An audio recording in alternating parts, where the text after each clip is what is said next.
But I know a political motive when I see one. And I know a phony committee hearing when I see one, when they don't want to get to all the facts, but when they're promoting politics. What's your take on this, sir? You're exactly right. We're the ones who've been consistent. We condemned the violence on January 6th, and we condemned all the violence last summer. Democrats are the ones who've been inconsistent. You're right. This is all about politics. You know, look, I'm like you. The Capitol Hill police risked their lives that day. They do it every day to protect us, protect visitors, protect the staff, everyone on Capitol Hill.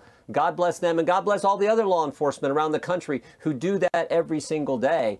But it'd be nice if the Democrats had some consistency here. They don't, because everything for them is about politics. This is now about, obviously about politics. They don't want to, I said this last week, they don't want to address one of the fundamental questions, which is why wasn't there a better security posture that day? Press reports indicate that Nancy Pelosi vetoed having the National Guard here before the January 6th, before that day. And then press reports also indicate on that day, she hesitated in calling them up. Now, why would that be, Mark? Why would she hesitate to call up the National Guard? Why not have the National Guard here? If those press reports are accurate, we should get to the bottom of that. But what could be the reason?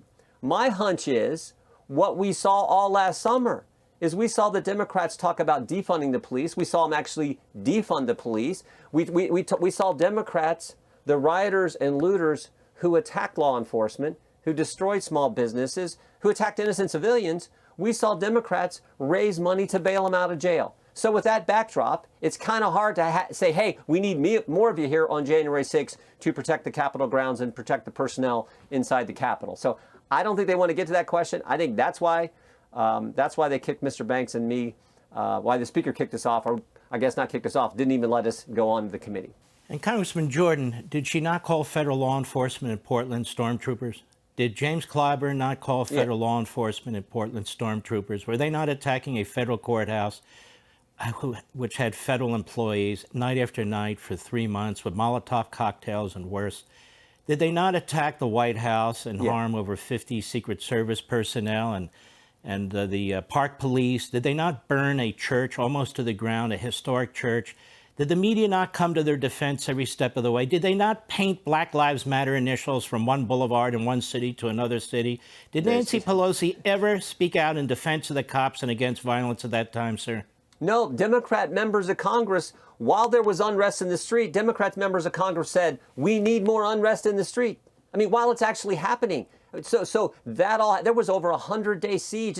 Frankly, it's never really stopped in Portland, Oregon. So no, that all took place. And then just last weekend, I think there were 12 people murdered in Chicago, in one of our major, in one city alone, just that weekend. So part of this is also, Mark, I think part of this, this January 6th committee, I think part of it is they have nothing else to talk about. I mean, they can't talk about crime in the streets driven by everything they said about the police, what they did to the police last week. They can't talk about that. They can't talk about the crisis on our southern border. And they certainly can't talk about the fact that the price of every good and service is increasing dramatically. So what are they going to do? Attack President Trump one more time.